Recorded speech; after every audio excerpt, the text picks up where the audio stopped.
त्या सुधारण्याचा देखील प्रयत्न करतोय। कारण त्यावेळेस एक वेगळ्या प्रकारचं फेक नरेटिव्ह सेट करण्याचा प्रयत्न झाला आणि त्याची जबरदस्त किंमत महाराष्ट्रामध्ये महायुतीला मोजावी लागली। एनडीएच्या जागा कमी आल्या, परंतु मत मात्र 0.5% कमी एवढ्याच दोघांच्या मतामध्ये फरक होता, पण त्याचा परिणाम मात्र फार दुर्गामी झाला। आज मी तुमच्या सगळ्यांच्या समोर येत असताना माझ्या आधीच्या अनेक वक्त्यांची भाषणं तुम्ही त्या ठिकाणी ऐकली। कोण उमेदवार द्यावा, कसा उमेदवार असावा, हे त्या युतीचं आणि त्या पक्षाचं हे त्यांचं भूमिका आहे, त्यांचा तो अधिकार आहे। पण एकंदरीत हा माझा हवेली तालुका, ज्याचा उल्लेख मला वाटतं प्रदीपने का कोणी केला, स्वर्गीय अण्णासाहेब मगर असताना एक जबरदस्त नेतृत्व ह्या माझ्या हवेली तालुक्याला होतं। नंतर तो हवेली तालुका इतका विखुरला गेला, 4-5 विधानसभा मतदारसंघामध्ये, 6 मतदारसंघामध्ये त्याची विभागणी झाली। आणि आता हवेली तालुक्याला तसं बघितलं तर कुठंच नाव नाही। शिरूर हवेली मतदारसंघ, तिकडं पुरंदर हवेली मतदारसंघ, अशा पद्धतीनं ती नावं सगळी पडलेली आहेत। ठीक आहे, त्यामध्ये जास्त वेळ न घालवता आपल्याला पुन्हा महायुतीचं सरकार राज्यामध्ये आणायचं आहे। का आणायचं आहे? माझ्या मायमाऊली समोर आहेत।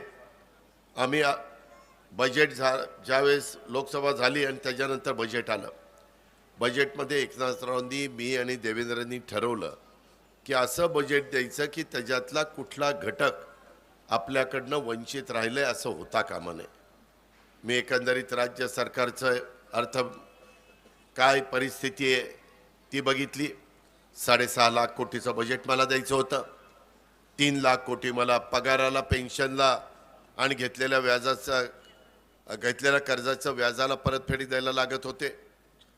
राहिलेले पैसे मला विकासाला लागत होते आणि मग त्याच्यातनं 75,000 कोटी रुपये बाजूला काढायचा निर्णय मी घेतला। त्याला एकनाथरावांनी, देवेंद्रजींनी मान्यता दिली, कॅबिनेटने मान्यता दिली। त्याच्यात माझ्या मायमाऊलींच्या करता, ज्यांच्याकडे आजपर्यंत कुठल्याही सरकारने लक्ष दिलं नाही, त्याच्यामध्ये 2.5 लाखाच्या आतमध्ये उत्पन्न असणाऱ्या महिलांचा आम्ही विचार केला। जातपात बघितली नाही, त्यांना मदत झाली पाहिजे, डायरेक्ट अकाउंटला पैसे गेले पाहिजे। साधारण अंदाजे 2,50,000 रुपये, 2,50,00,000 महिला येतील असं गृहीत धरलं। 45,000 कोटी रुपयाची तरतूद केली। तुम्हाला जे शेतीपंप चालवतात त्या शेतकऱ्यांना 3, 5, 7.5 हॉर्सपॉवरला वीज माफी दिली। त्याचा भार महावितरणात देण्याकरता तिजोरीवर 15,000 कोटीचा आला। 45 आणि 15 60,000 कोटी झाले। 6,000, 8,000, 10,000 जे काही माझी मुलं मुली महाराष्ट्रातली शिकलीत, 12वी झाली, डिप्लोमा झाली, डिग्री घेतली आहे, पण त्यांना अजून कुठलं तरी प्रशिक्षण देण्याची गरज आहे। त्याकरता आम्ही त्यांना 6 महिन्याचे कोर्स त्यांना पाहिजे तिथं घ्यावेत आणि 6,000, 8,000, 10,000 रुपये त्यांना मानधन द्यावं, अशा पद्धतीचा निर्णय घेतला। का तर त्या मुलाचं, मुलीची पाटी कोरी असताना नुसतं ग्रॅज्युएट होऊन कुठं इंटरव्ह्यूला गेले, 12वी होऊन कुठं इंटरव्ह्यूला गेले, तर तो कारखानावाला मालक म्हणतो, अरे तुला कसलाच अनुभव नाही तर मी तुला कसं लावायचं, माझ्या इथं कसं तू इथं अनुभव घेणार, मला अनुभवी माणूस पाहिजे। म्हणून ह्या मुलांना अनुभव देऊन 6 महिन्याचा कोर्सचं सर्टिफिकेट देऊन त्या पद्धतीनं त्याला उद्या स्वतःच्या पायावर त्या मुलामुलीला उभं करण्याचा ह्या महायुतीच्या सरकारचा प्रयत्न आहे। त्या कामाच्या करता मला 8,000 कोटी रुपये लागले, म्हणजे 60 आणि 8 68,000 कोटी। 2-3 सिलेंडर माझ्या उज्ज्वला स्कीममध्ये ज्या कुटुंब आहेत त्यांना द्यायचा निर्णय घेतला, त्याला साधारण 2-2.5 कोटी रुपये लागले, म्हणजे 68 आणि 2 70, आणि त्याच्यात मुलींना अर्धी फी भरावी लागायची। पुढचं शिक्षण होताना आईवडिलांकडे पैसे नसायचे, म्हणून कॉलेजच्या शिक्षणाच्या करता त्यांना पूर्ण फ्री केलं। त्याला साधारण 2,500-3,000 कोटी रुपये आणि काही पैसे दुधाला जो दर दिला तो आता 7 रुपये अनुदान देतो, त्याच्याकरता काही पैसे लागले. ह्या सगळ्याची बेरीज केल्यानंतर 75,000 कोटी रुपये झाली. माय माऊलींनो, ह्यांनी कोर्टात गेले आणि माझ्या बहिणींची योजना बंद करण्याचा प्रयत्न केला. कोर्टातनं नाही त्यांना टिकलं तर म्हणले आमचं सरकार आल्यानंतर बंद करू. काहींना PIL करायला सांगितलं. का रे बाबा, तुमच्या का पोटात दुखतंय? आम्ही जर गोरगरीब महिलांना एक आधार देतोय, एक भाऊबीज देतोय, एक रक्षाबंधनाची ओवाळणी देतोय, तर यांना वाईट वाटायचं काय कारण होतं? पण त्यांनी तशा प्रकारचे उद्योग केले. आता माझ्या मायमाऊलींना निर्णय घ्यायचा आहे की आपल्याला माझ्या शेतकऱ्यांना निर्णय घ्यायचा आहे की पुढं 5 वर्षाच्या करता ह्या सगळ्या योजना चालू ठेवायच्या असतील तर महायुतीचं सरकार आलं पाहिजे. घड्याळ, तिथं कमळ आणि धनुष्यबाण ह्या 3 आमच्या खुणा आहेत महाराष्ट्रामध्ये. इथं आहे ते घड्याळ आहे, शेजारी हडपसरला आहे घड्याळ आहे, अशा दौंडला गेला कमळ आहे. त्याच्या संदर्भामध्ये अशा वेगवेगळ्या ठिकाणी वेगवेगळ्या खुणा महाराष्ट्रामध्ये आहे. माझी तुम्हाला विनंती आहे, आता यांनी काय केलं, मी योजना आणली, एकनाथराव देवेंद्रांनी आणली, म्हणाले यांच्याकडे तिजोरीत पैसाच नाही. मग महिलांना म्हणले की तुम्हाला पैसेच मिळणार नाही. मग म्हणले हा चुनावी जुमला आहे. जुलै ऑगस्टचे पैसे दिले की म्हणले घ्या काढून, नाहीतर परत घेतील. यांच्या काकांनी सांगितलं होतं की भावानी ओवाळणी टाकल्यानंतर बहिणीची पुन्हा ओवाळणी कुणी मागे घेतं. पण काय वाटेल ते सांगायचे. पहिल्यांदा सांगून बघितलं योजना बोगस आहे, सांगितलं होणारच नाही, सांगितलं तुमची दिशाभूल केली. योजना जशी तुमच्या मनामध्ये उतरली तसं म्हणायला लागले अरे काहीतरी आता बदल केला पाहिजे आणि सतत नवीन नवीन नरेटिव्ह त्या ठिकाणी आणण्याचा प्रयत्न केला. आता माहिती आहे, परवा त्यांची महाविकास आघाडीची तिथं एक मीटिंग झाली. त्यांनी काय करावं, मला म्हणत होते इथं पैसे देता येत नाही, ह्याच्यामध्ये राज्य कर्जबाजारी होईल, राज्याची आर्थिक दिवाळीखोरी निघेल. अरे शाण्यांनो, आता तुम्ही त्यांनी ज्या योजना दिल्या पंचसूत्री, त्याच्यात आमचं 5 लाखाचं विम्याचं संरक्षण आरोग्य विभागाचं त्यांनी 25 लाख केले. 5 लाखाचं 25 लाख. आम्ही तुम्हाला 1500 रुपये देतो, ते म्हणले आता 3000 रुपये आम्ही देणार. अरे मागत दांबडा दिला नाही ना, आता कसं 3000 रुपये देणार? त्याच्यामध्ये आम्हाला तुम्हाला देताना 45,000 कोटी रुपये खर्च येतोय, म्हणजे त्यांना येणार 1 लाख कोटी. त्यामध्ये शेतकऱ्यांचे पुढे चालू ठेवावं लागेल 15,000 कोटी. त्याच्यात म्हणले आता 3 लाखापर्यंत कर्जमाफी करायची, त्याला लागतायत 50,000 कोटी. वेळेत परतफेड करणाऱ्यांना 50,000 रुपये, त्याला लागतायत 5,000 कोटी. असं ते 55,000 कोटी. नंतर म्हणले आता सुशिक्षित जी मुलं आहेत त्यांना पण 4,000 रुपये वेतन द्यायचं. ते 1 कोटी मुलं निघतील सुशिक्षित, त्याला लागतील 40,000 कोटी. बेरीज मारा. त्याच्यामध्ये अजून एक सांगितलं, म्हणले हे सगळं खरं असलं तरी म्हणले ह्यांनी फक्त मुलींनाच शिक्षण मोफत केलं, आम्ही कॉलेजचं शिक्षण मुलांना मोफत करणार आहे. ह्यांनी अजून आकडाच काढला नाही, मुलं कुठं किती येणार आहेत आणि शिक्षणाला किती खर्च जाणार आहे. तो आकडा जाईल 25,000 कोटी. हा सगळा आकडा मी माझं ते ऐकल्यावर मी आमच्या रिटायर झालेल्या IAS ऑफिसर माझे फायनान्सचे त्यांना बोलवलं, 2-4 बसवलं आणि म्हणलं मारा रे बेरी, झाला किती लागतात? ते म्हणले 3 लाख कोटी. आपलं बजेट 6.5 लाख कोटी, पगाराला 3.5 लाख कोटी, ह्याला 3 लाख कोटी, आणि मग बाकीचे ह्या योजना 158 कोटी रुपये काय धुळकात ठेवायचे का? आज तुमची लोणी काळभोरची योजना आम्ही 158 कोटीची मंजूर केली, ह्याला पैसे नको का? केंद्र सरकार 50% रक्कम देत आहे, राज्य सरकार 50% रक्कम देत आहे. एकदम दिशाभूल, काही करणार नाहीत. मला आठवते 2003 साली काँग्रेसने असंच केलं, 0चं बिल दिलं. शिंदे साहेब मुख्यमंत्री होते आणि विलासराव आल्यानंतर विलासराव म्हणले आपल्याला नाही बाबा परवडत, आता पहिलं देऊन टाकू. तशा पद्धतीनं माय माऊलींनो, माझ्या बांधवांनो, उद्याच्याला त्यांचं सरकार येण्याचा प्रश्नच नाही. त्यांना ज्यावेळेस कळलं ही योजना महायुतीच्या इतक्या लोकप्रिय झाल्यात, त्यांचे तेच बसले, म्हणले अरे आता तर आपल्याकडं सरकार येण्यासारखी परिस्थिती राहिली नाही. मग काय वाटेल तसं रेटून बोला म्हणले. लोकांना असं वाटलं पाहिजे की आल्यानंतर जरा जास्तीचं मिळतंय. आशा करून ह्या 3 लाख कोटीच्या योजना आणलेल्या आहेत. तुम्हाला निर्णय घ्यायचा आहे. राज्याचा शिवशाहू फुले आंबेडकरांच्या विचारधारेचं राज्य योग्य पद्धतीनं पुढे न्यायचं आहे का आर्थिक शिस्त सगळी बिघडून टाकायची, राज्याचं वाटोळं करायचं आहे, राज्याचा खेळखंडोबा करायचा आहे. ह्या बाबतीतला निर्णय उद्याच्या 20 तारखेला तुम्हाला घ्यायचा आहे. आमच्या उमेदवाराच्या नावातच माऊली आहे. माऊली आणि तुकोबाबद्दल आपल्या सगळ्यांचं काय भूमिका आहे, आपण वारकरी संप्रदायाला किती मान सन्मान देतो, आमच्या साधू संतांचा विचार आज किती योग्य आहे. आज देखील त्या रस्त्याने गेल्याशिवाय चांद्यापासून बांद्यापर्यंत महाराष्ट्राचं कल्याण होऊ शकत नाही, भलं होऊ शकत नाही, हे प्रत्येकाला समजलेलं आहे. आणि अशी सगळी परिस्थिती असताना मला तुम्हाला सगळ्यांना सांगायचं आहे की तुम्ही नीटपणे विचार करा. आपला पुणे जिल्हा आहे. पुणे जिल्ह्यामध्ये तुम्ही मला 33 वर्ष विकास कामाची संधी दिली. मला पहिल्यांदा तुम्हीच लोणे काळभोरकरांनी, वाकवस्तीवाल्यांनी, सगळ्यांनी, उरळी कांचनवाल्यांनी मला खासदार केलं. बारामती लोकसभा मतदारसंघामध्ये तेव्हा हा सगळा भाग होता. माझी पाठी नवी कोरी होती आणि त्याच्यानंतर तुम्ही सतत मला साथ देत गेला. इथपर्यंतचा टप्पा मी गाठू शकलो.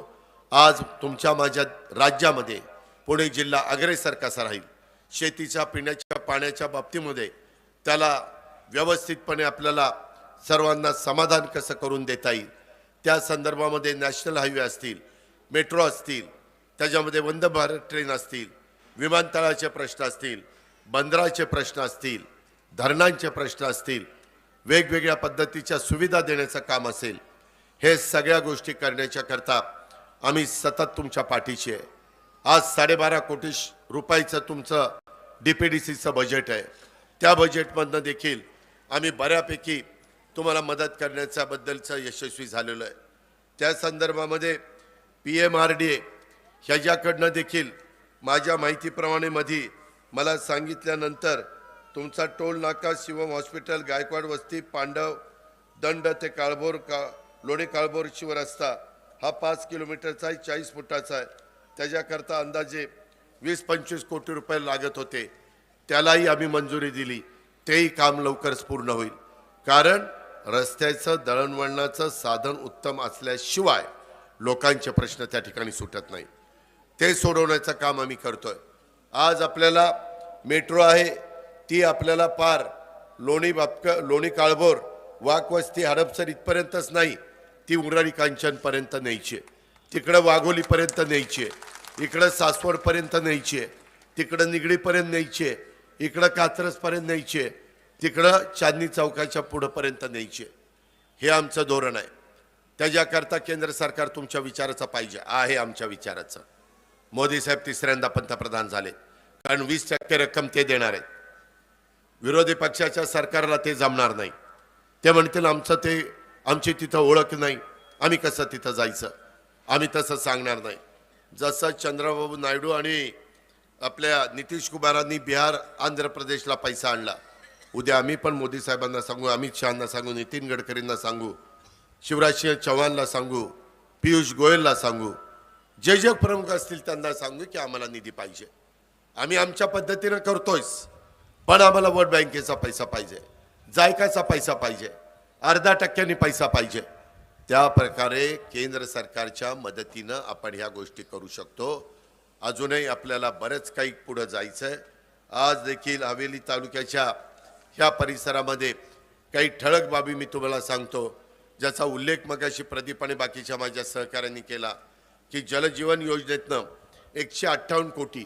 ह्यांना विचारा कितीदा माझ्या चेंबरला ही मंडळी यायची. कधी कधी मी यांच्यावर चिडायचो, त्यांना वाटायचं चिडलं म्हणजे काम होणार. दादाची पद्धतच आहे, चिडलं की काम होते. त्याच्यामुळं ते काम झालं. 158 कोटी येड्या गावळ्याचं काम नाही. आज माझ्या लोणी काळभोर आणि परिसराला स्वच्छ चांगलं व्यवस्थित पाणी मिळावं, कसल्याही प्रकारे संकट आलं दुष्काळाचं तरी माझ्या आया बहिणींना कुठं रांगा लावावं लागू नये, कुठं हेलपाटे मारायला लागू नये, ह्या पद्धतीची ती स्कीम आहे. लोणी काळभोरला पोलीस स्टेशनची नवीन इमारतीला 5,86,00,000 रुपये आपण मंजूर केले. 5,86,00,000. हिंगणगाव खामगाव टेक नदीवरच्या पुलाला 21,68,00,000 रुपये मंजूर केले, पूल मंजूर केला. कोरेगाव मूळ बिवरीला नदीवरचा पूल 18,20,00,000 रुपये मंजूर केले आणि पुणे जिल्हा नियोजन समितीच्या माध्यमातून देखील 30 कोटीची कामं दिली आणि डीपीडीसीच्या माध्यमातून देखील कामं दिली. आम्ही कामाची माणसं आहोत. आम्ही कामामध्ये कुठं कमी पडणार नाही. समोरच्या जे काही उमेदवार आहेत त्यांना जास्त महत्त्व द्यायचं कारण नाही. कारण तुम्ही म्हणाल मागच्या वेळेस तूच मत मागायला आला ना, आता कसं बोलतोय. मागच्या वेळेसची परिस्थिती वेगळी होती. मी त्याच्या संदर्भामध्ये बघितलं, त्यांनी शिरूर तालुक्यामध्ये सगळीकडे डंका पेटला की गोडगंगा कारखाना अजित पवारने बंद पाडला. जर मला कारखाना बंद पाडायचा असता तर गोडगंगेच्या आधी मी पहिला व्यंकटेश कृपा बंद पाडलेला असता, तुला माझी कृपा दाखवली असती. त्याच्यामध्ये उगेच काहीतरी माझ्या नावावर पावत्या का रे बाबा फाडतो. भावकी उन्हाचे वाटेकरी असते मग एवढं मला माहिती आहे, पण अशी बदनामी करायला का लागला. त्याच्या आधी तर दादा सारखा माणूस नव्हता. दादा दादा दादा, आता काय झालं त्याला. ठीक आहे, आता मला एवढंच सांगायचं आहे की तुमच्या इथले काही महत्त्वाचे प्रश्न आहेत. एक म्हणजे तुमचं वैभव. अनेकांनी सांगितलं की आम्हाला निवडून द्या, आम्ही निवडून आल्यानंतर यशवंत सहकारी साखर कारखाना सुरू करू. इथं सुभाषराव आहेत, ते मोरेश्वर पण आहेत, बोर्डातले सहकारी आहेत, ते प्रयत्न करतायत. तिथं अडचणी आहेत. म्हणजे PMRDAचं तिथं नेमकं कारखान्याच्या जागी आरक्षण पडलंय. ते आरक्षण आपल्याला काढावं लागेल, आपण काढू, तेवढी आपल्या धमक आहे. त्याच्यानंतर वन टाइम सेटलमेंट करायची. आचारसंहिता लागायच्या आधी सुभाषराव माझ्याकडं 2-3 वेळाला आले. साखर आयुक्त, नंतर फायनान्स, प्लॅनिंग, सहकार, ह्या सगळ्यांना सांगून त्याच्यातनं आपण बऱ्याच काही गोष्टी अंतिम टप्प्यामध्ये आणलेल्या आहेत. आपल्याला त्या संदर्भामध्ये काही बँकांशी बोलून बाकीच्या गोष्टी कराव्या लागणार आहेत. मी अशा अडचणीमध्ये असणाऱ्या अनेक गोष्टी करून दाखवलेल्या आहेत. केंद्राची मदत घ्यावी लागेल, कारण NCDC केंद्राच्या हातात आहे. केंद्र सरकारमधले सहकार मंत्री अमित शहा आहेत, त्यांचे आमचे अतिशय जवळचे संबंध आहेत. आम्ही त्यांना हक्काने सांगू शकू, अमित भाई, त्या भागातल्या माझ्या हवेली तालुक्याचं असणारं वैभव हे मधल्या काही चुकांच्यामुळं अडचणीमध्ये आलं. कुठंतरी काहींच्या चुका झाल्या, त्याची किंमत कारण नसताना माझ्या तिथल्या सभासदांना मोजावी लागती आणि म्हणून तिथं आम्हाला मदत करा. ते मदत करतील.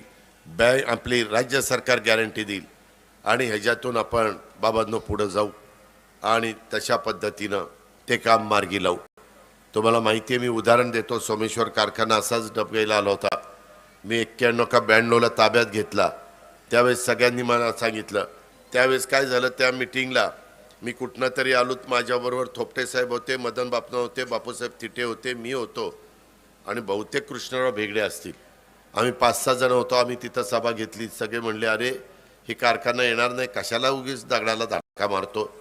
पण लोकांनी तो कारखाना ताब्यात दिला, कारण माझ्या माळेगावचा भाव 600 होता आणि त्यावेळेस सोमेश्वरचा भाव 300 होता. लोकांना एवढी मोठी तफावत सहन झाली नाही, कारखाना दिला. तेव्हापासून कारखाना ताब्यात आहे. आज 3,571 रुपये भाव दिलाय आणि माळेगावचा 3,636 रुपये भाव दिलाय. राज्यात एवढा भाव कोणी दिला नाही. हे काही खायचं काम नाही. उद्याच्याला शिस्त आर्थिक लागून काटकसर करून हे भाव निघत असतात आणि त्या प्रकारे आम्ही करून दाखवलं. जो कारखाना डबगईला आलेला होता तो पहिल्या 5 मध्ये भाव द्यायला लागलेला आहे. त्या पद्धतीनं आपल्याला काही कठोर निर्णय घ्यावे लागतील. ज्यावेळेस एखादं आजारीपणातनं कुणाला बाहेर काढायचं असेल, अतिशय अडचणीतनं कुणाला बाहेर काढायचं असेल, तर त्याबद्दल फार कठोर भूमिका घ्यावी लागती, तर ते घडतंय. त्या प्रकारे आपण यशवंतच्या बाबतीत करू. तीच गोष्ट घोडगंगेच्या बाबतीमध्ये देखील इथं दादा फराटे आणि बाकीचे सगळे माझे सहकारी इथं सभेच्या निमित्तानं आलेले आहेत. त्यांना मला सांगायचं आहे, ते तर ह्याच्यापेक्षा सोपं काम आहे. मुळात तिथं ऊस भरपूर आहे, मुळात तिथं आर्थिक शिस्त बिघडवली, तिथं कोजन आणि या पठ्ठ्याने काय केलं ते नीटपणे करून त्या तरुण मुलाला त्याच्या चेअरमन करायला पाहिजे होतं. पार त्याला कारखाना अडचणीत आणला आणि पोराला सांगितलं, बघ तू, अरे त्याला काही माहिती नाही, त्याला काही अनुभव नाही, ते नवाट पोरग आहे. आणि बंद पडलेला कारखाना मुलाला दिला, त्याच्यामध्ये त्यापेक्षा चालू कारखाना दिला असता तर आम्ही समजू शकलो असतो. पण हीच बाबा चालू असल्यामुळे चालू कारखाना कसा दिला, ती परिस्थिती झाली. मला आपल्याला सगळ्यांना सांगायचं, तिथं पण काही अडचण नाही, फार जवळ ऊस आहे आणि तिथंही NCDCची वगैरे मदत लागेल, ती पण घेऊ. कोजन आहे, डिस्लरी आहे, शुगर फॅक्टरी आहे, त्याच्यामुळं ती अडचण येणार नाही. तिसरी गोष्ट तुमची माझी कृषी उत्पन्न बाजार समिती, ती आहे शहरात. पहिलं मंडई होती गावामध्ये, शहरामध्ये, तिथून आली गुलटेकडीला. गुलटेकडीवरून आपण काही जागा हडपसरच्या पुढं घेतली, परंतु ती पण कमी पडते. आपल्याला माझ्या डोक्यात आहे, मी अजून तुमच्या कुणाचे प्रस्ताव आले तर चर्चा करीन, की आपल्याकडं कारखान्याची जागा सुभाषराव किती आहे? 250 एकर. त्याच्यात कारखाना बसवायचा 125 एकरात आणि 100 एकर जमीन द्यायची मार्केट कमिटीला आणि त्यांच्याकडनं व्यवस्थित पैसे घ्यायचे आणि तिथं आपलं कृषी उत्पन्न बाजार समितीचं मार्केट तिथं आणायचं. त्याला बाकीच्या काही सवलती आहेत सेंट्रलच्या, स्टेटच्या मी देईल, ती नका काळजी करू. अतिशय उत्तम मार्केट. आता मगाशी पुलांची नावं शिवाजीरावांनी, मी प्रदीपनं घेतली, त्या पुलाचं पण जायला यायला उपयोग होणार. त्याच्यामुळं तिकडच्या लोकांना यायला, इकडच्या लोकांना जायला. इथं जी गर्दी होती, इवन घुले आपल्या शिवाजीराव घुलेंच्या बंगल्याच्या जरा इकडच्या बाजूला समोर, तिथं पण वाहनं आत बाहेर करताना सगळं ट्रॅफिक जाम होतं. हां, तेच हलवावं लागेल, म्हणूनच ते तिकडं घेऊन जायचं. ते आपण तिकडं घेऊन जाऊ. आणि इथं वाटल्यास एक वेगळी मंडई, नुसतं लोकांना आपलं भाजीपाला फळं बिळं घेण्याच्या करता, कारण हाही भाग वाढलाय. मध्ये माझ्या मनामध्ये हडपसरला महानगरपालिका करायचं असं आलं होतं. त्याच्यामध्ये वाघोली, त्याच्यामध्ये हा लोणी, उरई कांचन, वाकवस्ती, कदम वाकवस्ती, लोणी काळभोर, ह्या सगळी गावं त्याच्यामध्ये घ्यायची. आज ना उद्या, तुम्हाला आवडू किंवा न आवडू, ते करावंच लागणार आहे. ते केल्याशिवाय गत्यंतर नाही. त्याच्या संदर्भामध्ये कॉर्पोरेशनला आम्हाला सगळ्यात जास्त निधी देता येतो. त्याच्यानंतर आम्ही नगरपालिकेला देतो, नगर पंचायत, ग्रामीणला देतो, पण तुलनेमध्ये कमी मिळतो. तुमची पण गावं आता नगरपंचायतीच्या जवळपास किंवा त्याच्याही पुढे निघून गेलेली आहेत आणि हे आपल्याला करावं लागणार आहे. त्या प्रकारे आपण तिथं ते मार्केट आणल्यावर लोकांची पण सोय होईल. अत्याधुनिक अतिशय सुंदर अशा प्रकारचं मार्केट. आत्ता मार्केटची जागा किती आहे तिथली गुलटेकडीची? 150 एकर. परंतु इथं थोडंसं वेगळ्या पद्धतीनं, पूर्वी आपण बैठे बांधायचो, आता ग्राउंड प्लस जास्त वाढतो. वरच्या बाजूला व्यापाऱ्यांचे गाळे काढता येईल, खाली त्यांचा विक्रीचं ठेवता येईल. आपण करू. खूप आता नवीन टेक्नॉलॉजी आली, नवीन आर्किटेक्ट आलेले आहेत आणि ह्या पद्धतीनं कारखाना पण 250च्या ऐवजी 100 एकरामध्ये पण करता येतो. काही जण अलीकडे 50 एकरात कारखाना करतात, परंतु 50 फारच कमी होईल. त्याच्यात मिनिमम जेवढी जमीन लागती तेवढी जमीन आपण ठेवू आणि बाकीचे आपल्या मार्केट कमिटीला देऊ. ह्या पद्धतीनं घोडगंगा, माझा यशवंत आणि माझा मार्केट ह्या तिन्ही गोष्टी आपण मार्गी लावू शकतो आणि ते आपण मार्गी लावू। त्याबद्दल तुम्हाला एक काम करावं लागेल। तुम्ही इथं महायुतीचे उमेदवार तुमच्या भागात जिथं जिथं असतील त्यांची बटणं दाबा, मी तुमची प्रश्न मार्गी लावतो। प्रस्तावित रिंग रोड लवकर कार्यान्वित होण्याच्या बद्दल मध्ये जरा आचारसंहितेमुळे टेंडरला डिले झाला, आता टेंडर फायनलवर आहेत, वर्क ऑर्डर द्यायचं चालू आहे।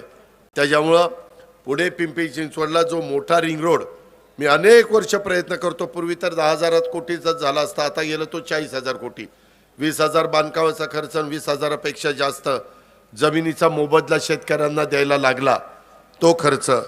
त्याचबरोबर हडपसर ते रुळे कांचन तसेच पूर्व भागात आपल्याला पुढं आपण बसूया, ठरवूया कशी ती महानगरपालिका असावी आणि त्या प्रकारे त्याही बद्दलचा निर्णय चर्चेत ना। तुमचा विरोध असेल आपली माघार, आपली काही घाई नाही, तुमची संमती असेल आपण पुढे जाऊ।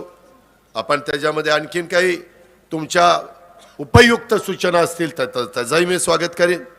त्याच्यामध्ये केंद्र शासनाकडनं प्रस्तावित हडपसर ते यवत आणि वाघोली ते शिक्रापूर इथं इलेव्हेटेड पूल आपल्याला करायचा आहे। त्याचं डिझाईन L&Tनं नितीन गडकरी साहेबांनी मला दाखवलं, शिवजीराव तुम्ही पण मध्ये बघितलं, अतिशय उत्तम पद्धतीचं ते एलिव्हेटेड पूल आहे। म्हणजे खाली रस्ता, परत ब्रिज, परत त्याच्यावर ब्रिज आणि त्याच्यावर मग मेट्रो, असं ते डिझाईन आहे। काही काही भागामध्ये देशामध्ये अशा प्रकारे जागेची कमतरता असलेल्या ठिकाणी ह्या गोष्टी केलेल्या आहेत।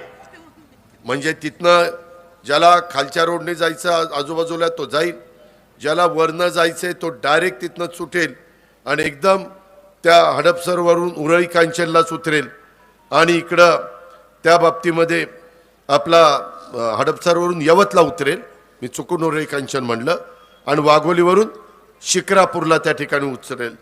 म्हणजे मधले सगळे उरळी कांचनला पण वळताना इकडे जाताना जे प्रश्न येतात, कारण आत्ता तरी वाहनं कमी आहेत, दिवसेंदिवस वाहनं वाढणार आहेत। आता तर वाहनं इलेक्ट्रिकवर येत आहेत, लोकांचं राहणीमान बदलतंय, कुणाच्याही दारात एखादी तर गाडी असतीच, पण 2-2, 3-3 गाड्या असणारी पण मालकं झालीत। त्याच्यामुळं आपल्याला उद्याची 25-50 वर्ष डोळ्यासमोर ठेवून हे करावं लागेल। तुम्ही म्हणाल एवढा पैसा कुठनं आणणार? केंद्र सरकार आपल्याबरोबर आहे, नॅशनल हायवे, केंद्राकडं लाखो कोटी रुपये असतात आणि त्याच्यातून ह्या योजना आपल्याला करायच्यात। त्यामध्ये जेणेकरून सोलापूर रोड, पुणे नगर रोड ह्या वाहतूक कोंडीचा प्रश्न जो प्रचंड भेडसावतोय तोही निकाली निघेल आणि पुणे स्वारगेट ते उरळी कांचन नवीन मेट्रो प्रकल्प आम्ही स्वारगेटला तर त्या दिवशी उद्घाटन केलंच, परंतु आता आपल्याला तिथं उरळी कांचनपर्यंत गेलं पाहिजे। ती मेट्रो झाल्यानंतर देखील वाहनांनी जा ये करणारे बरेच कमी होतील, ते डायरेक्ट मेट्रोमध्ये बसतील, जातील, तिकडनं येतील। त्याच्यामुळं पब्लिक सर्व्हिस ट्रान्सपोर्टवर त्याचा खूप चांगला परिणाम होईल। ह्या गोष्टीची पण नोंद आपण सगळ्यांनी ह्या निमित्तानं घ्यावी, अशा प्रकारची माझी विनंती आहे। दुसरी गोष्ट, मगाशी मला वाटतं माऊलीने बोलत असताना सांगितलं, तो तुमचा विषय नाही, तो माझ्या शिरूरवाल्यांचा विषय आहे। चासकमान 72च्या काळामध्ये कॅनॉल झाला, सगळा कॅनॉल पाझरतोय, त्याला लाईनिंग करायचं आहे। लाईनिंग केल्यानंतर टेलला पाणी एकदम झटपट येणार, कोणाला काही त्रास होण्याचं कारण नाही, पाण्याची बचत होणार, पाण्याच्या पाळ्या वाढणार, शेतकऱ्यांना त्याच्यातनं मदत होणार। ते जसं चासकमानचं आता आम्ही ठरवलंच आहे, इथनं पुढं कॅनॉल नाही, बंद पाईपलाईन, परंतु आहे त्या कॅनॉलला बंद पाईपलाईन टाकायचा खर्च करण्याच्या पेक्षा लाईनिंगचा खर्च करू आणि त्याच्यातनं काही बचत करून ते काम पूर्णत्वाला नेऊ। तीच गोष्ट आपल्या खडकवासल्यामधनं फुरसुंगीला बोगद्याचा कामाचं टेंडर अंतिम टप्प्यामध्ये, सगळा खडकवासला ते फुरसुंगी हा कॅनॉल नंतर आम्ही महानगरपालिकेला देऊ, त्याच्याबद्दल टीडार घेऊ, काय घ्यायचं ते करू आणि रस्ता अतिशय चांगला होईल। जिथं जास्त रुंदी असेल तिथं इतर सुविधा देण्याच्या बद्दलचं काम आपण करू आणि जो आत्ताच्या रोडवर परिणाम होतो, लोड येतोय, तो लोड देखील आपला कमी होईल आत्ता मला चिठ्ठी आली, खडकवासला धरणातनं पाणी सोडावं, पिण्याचा पाण्याचा प्रश्न आहे. माझ्या माहितीप्रमाणे 1-2 दिवसामध्ये त्याची मीटिंग मला वाटतं विभागीय आयुक्तांनी लावली. मला आता कालवा सल्लागार समितीची मीटिंग आचारसंहिता असल्यामुळं लावता येत नाही, परंतु प्रशासनाला त्याबद्दलच्या गोष्टी करता येतात. प्रशासन त्याबद्दलचा योग्य निर्णय घेईल एवढीच खात्री मी तुम्हाला ह्या कामाच्या बद्दल त्या ठिकाणी देऊ इच्छितो. मित्रांनो, इतर वेगवेगळ्या पद्धतीच्या अनेक गोष्टी आहेत. काहींनी सांगितलं की दादा यशवंत कारखाना चालू करा, रिंग रोडची अंमलबजावणी करा. ते सांगितलं, स्थानिक शेतकरी वर्गाच्या शेतीमालाला हमीभाव द्या. मी आपल्याला सांगतो, मागे आम्हाला कांद्याच्या बाबतीमध्ये शिवाजीराव आढळराव पाटील आणि मी आणि इतर उमेदवारांना त्याची जबरदस्त किंमत मोजावी लागली. निर्यात बंदी होती, आम्हाला ती उठवता येत नव्हती कारण आचारसंहिता होती.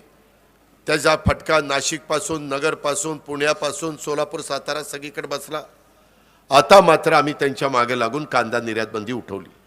कांद्याला भाव चांगला आहे, आता लोकांना 2 पैसे होत आहे. तुम्ही काळजी करू नका. आम्ही MSP पण ऊसाची वाढवून घेतोय. आमचं अमित शहांच्या बरोबर चर्चा झालेली आहे. आपले केंद्र सरकारशी संबंधित असणारे आयात निर्यातीचे प्रश्न आणि आधारभूत किमतीच्या संदर्भातले प्रश्न, हमी भावाचे प्रश्न, याबद्दल सर्व प्रकारे सहकार्य. काल पंतप्रधानांची पण धुळ्याला, नाशिकला मीटिंग झाली. तिथं पण मला वाटतं 12,000चे 15,000 रुपये त्यांनी त्या ठिकाणी केले. ह्या प्रकारे माझा शेतकरी, आम्ही शेतकऱ्याला 0% व्याजाने कर्ज पुरवठा करतोय. PDCC बँक तुमची उत्तम चाललेली आहे, तिथं कुठेही आम्ही अडचण येऊन देत नाही आहे. वेगवेगळ्या पद्धतीनं वेगवेगळे जे आमचे RT, बार्टी, मार्टी, टार्टी, महाज्योती, सारथी, अमृत ह्या ज्या काही आपण संस्था काढल्यात, त्याच्यातनं पण आम्ही मुलामुलींना स्वतःच्या पायावर उभं राहण्याच्या करता लोन देतोय. 5 वर्षाचं व्याज सरकार भरतंय. त्याच्यातनं पण मोठ्या प्रमाणावर माझ्या तरुणींना मदत होतीये. शेतीमालाचं नियोजन करून विक्री कामी प्रोसेसिंग युनिट तयार करणं. आपण मार्केट इकडं आल्यानंतर ह्या प्रोसेसिंग युनिटच्या बद्दल पण केंद्र सरकारचं पण त्याच्यात धोरण आहे आणि राज्य सरकार पण त्याला मदत करेल.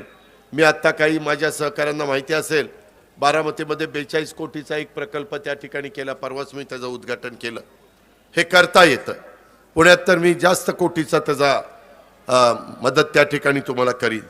नवीन रोजगार उपलब्ध करून नवीन पिढीला रोजगाराची संधी, मोठे मोठे उद्योग हे आपल्या भागामध्ये येण्याच्या दृष्टिकोनातनं आपण उद्योगधंद्यांना पोषक अशा प्रकारचे निर्णय घेतलेले आहेत आणि त्या प्रकारे आपल्याला तिथं मदत होते.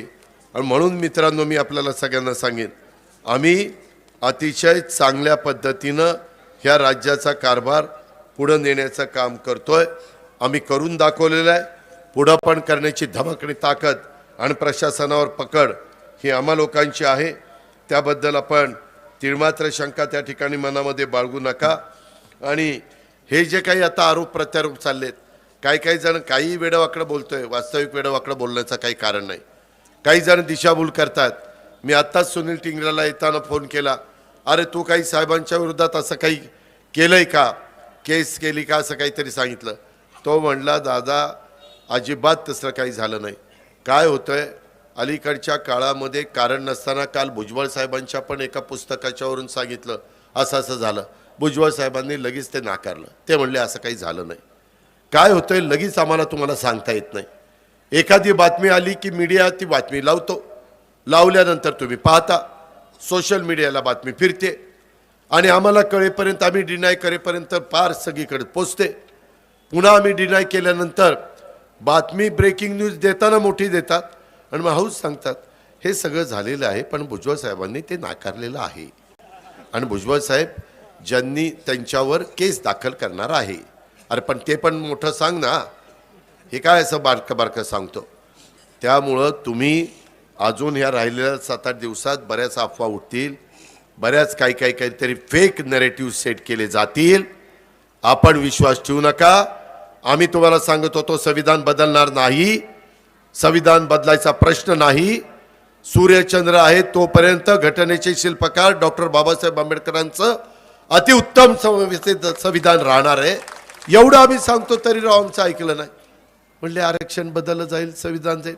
उलट न्यायदेवतेचे डोळे बंद होते, तिचे डोळे बंद उघडले, पट्टी काढून टाकली आणि तिच्या हातात संविधान दिलंय आणि तिला न्याय द्यायला सांगितलंय. हे मोदी साहेबांच्या सरकारने केलं. मोदी साहेबांनी पंतप्रधानाचा शपथ घेत असताना राष्ट्रपती भवनात आम्ही सगळे होतो. पहिल्यांदा तिथं गेले, संविधानाच्या तिथं नतमस्तक झाले आणि नंतर शपथ घेतली. एवढा सगळ्यांना संविधानाच्या बद्दल आदर आहे. पण परवा पण त्या राहुल गांधींनी ते लाल संविधान छोटं शॉर्टमधलं ते दाखवलं. काही पण लोकांना दाखवायचं, काही लोकांना तर कोरीच वाटली. ह्या पद्धतीनं संविधानाचेही लोक अपमान करतात. ह्यांना मतं मिळवण्याच्या करता कुठला मुद्दा राहिला नाही.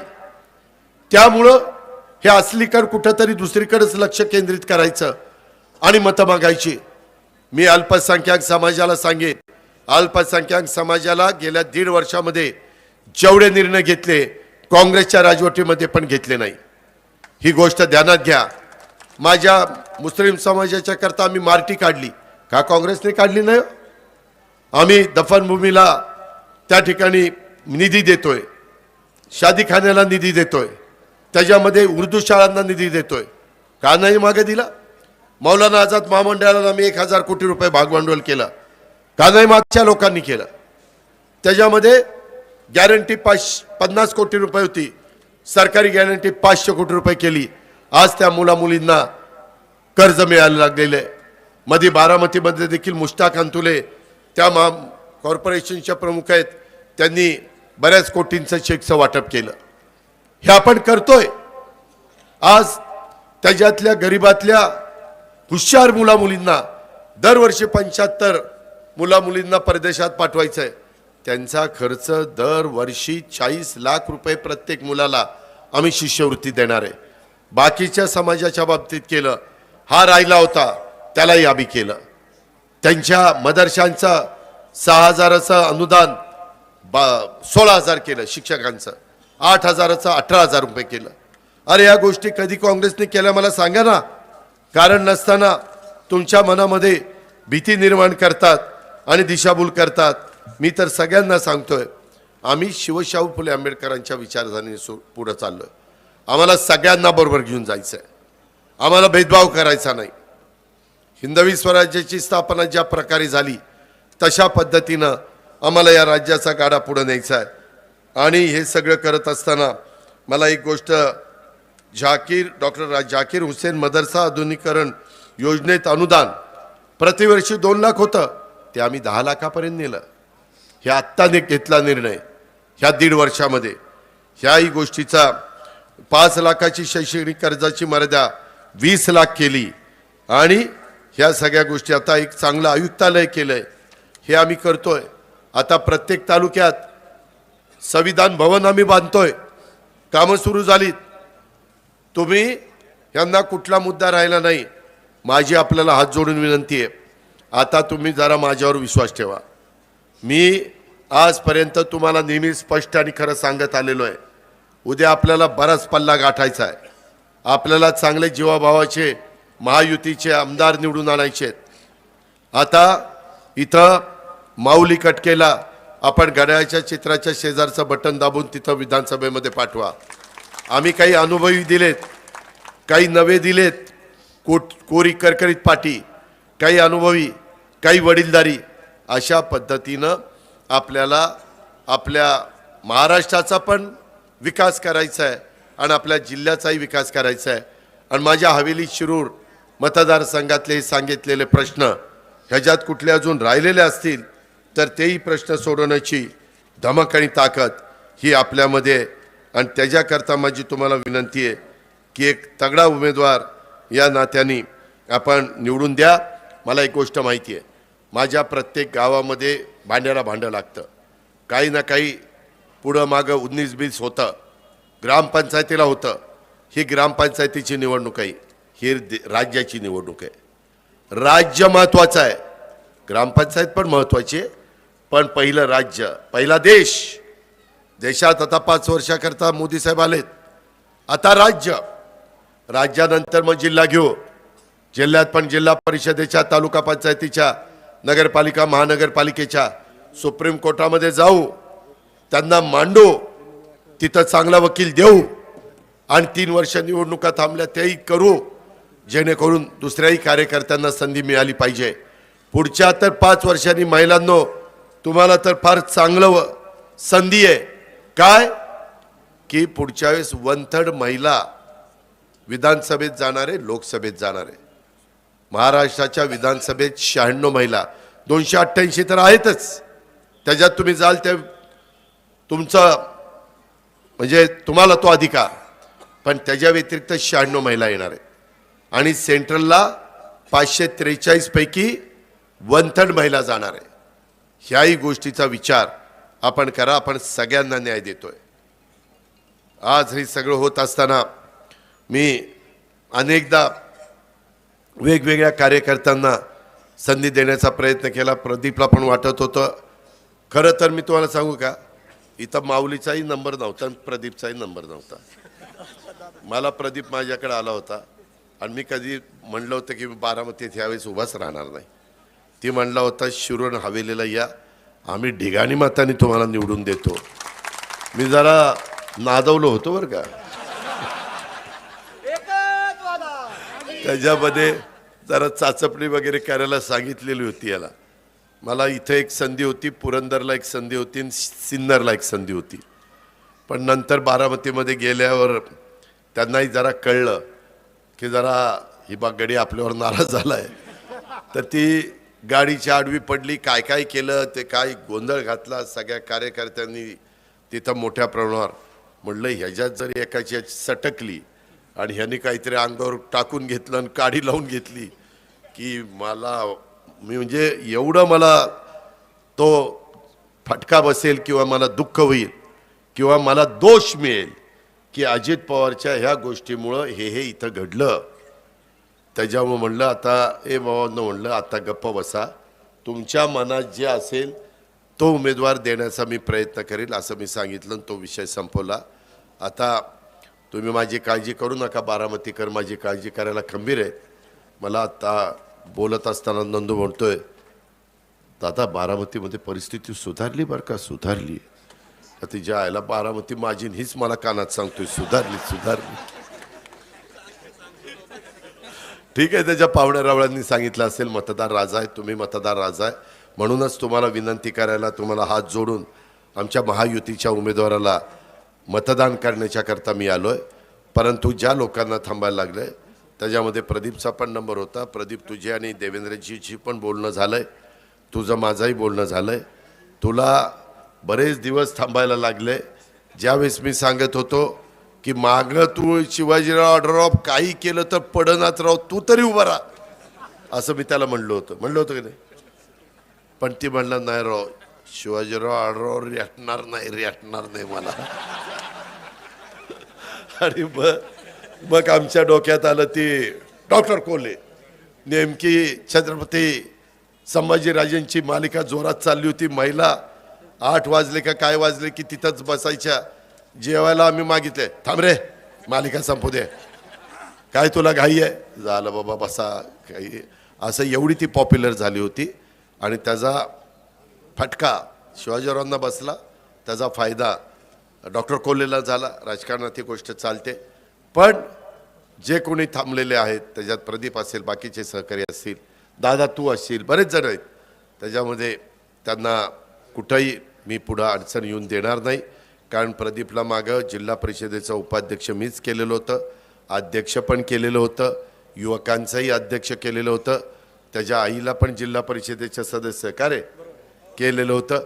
त्याच्यामुळं कधी कधी थोडंसं पुढं मागं होतं, पण ते आपण भरून काढू ह्याबद्दलची ग्वाही देतो. आणि माझ्या सुभाषराव आणि बाकीच्या सगळ्या सहकारी मित्रांना पण, मार्केटच्या दादा तुला पण गोडगंगेच्या आणि थेऊरच्याबद्दल जे सांगितलेलं आहे त्या प्रकारे आम्ही पुढं जाऊ. ते बद्दल आपण काळजी करू नका. अजून आपल्याला प्रचंड मोठ्या प्रमाणावर केंद्राचा राज्याचा निधी आणायचा आहे. त्याबद्दल आम्ही कुठं कमी पडणार नाही. आम्ही हजारो कोटी रुपयाचा निधी वेगवेगळ्या तालुक्यांना दिलेला आहे. ही गोष्ट खरी आहे. उद्याच्याला माऊलीला पण त्या ठिकाणी निवडून द्या. काही हजार कोटीचा निधी ह्या शिरूर हवेली मतदारसंघामध्ये देखील मी मागच्या वेळेस मला 5 वर्षात 3च वर्ष कामाला मिळाली. 1 वर्ष करोनात गेलं, 1 वर्ष विरोधी पक्षात होतो. तरी काही काही माझे आमदार 3-3 हजार 4-4 हजार 5-5 हजार कोटीला पोचले. त्याच्यामुळे मी एवढंच सांगतो, त्याला तुम्ही निवडून द्या. मी तुम्हाला ह्या विधानसभा मतदारसंघात 5 वर्षात 5,000 कोटी रुपये विकास कामाला दिल्याशिवाय राहणार नाही, ही खात्री मी आपल्याला देतो. आणि मी परत माझी सभा होणार नाही, माझी शिरूरला सभा होईल. पण अजून काही कुणी खोटं नाटं सांगितलं तर त्याच्यावर काही विश्वास ठेवू नका, एवढी आग्रहाची नम्रतेची कळकळीची विनंती करतो. आणि प्रचंड मोठ्या ताकदीनं महाराष्ट्रात महायुतीचं सरकार आणा आणि आम्ही सुरू केलेल्या योजना ह्याचा लाभ पुढच्याही 5 वर्षाच्या करता घ्या, अशा प्रकारची विनंती करून थांबतो. जय हिंद, जय महाराष्ट्र.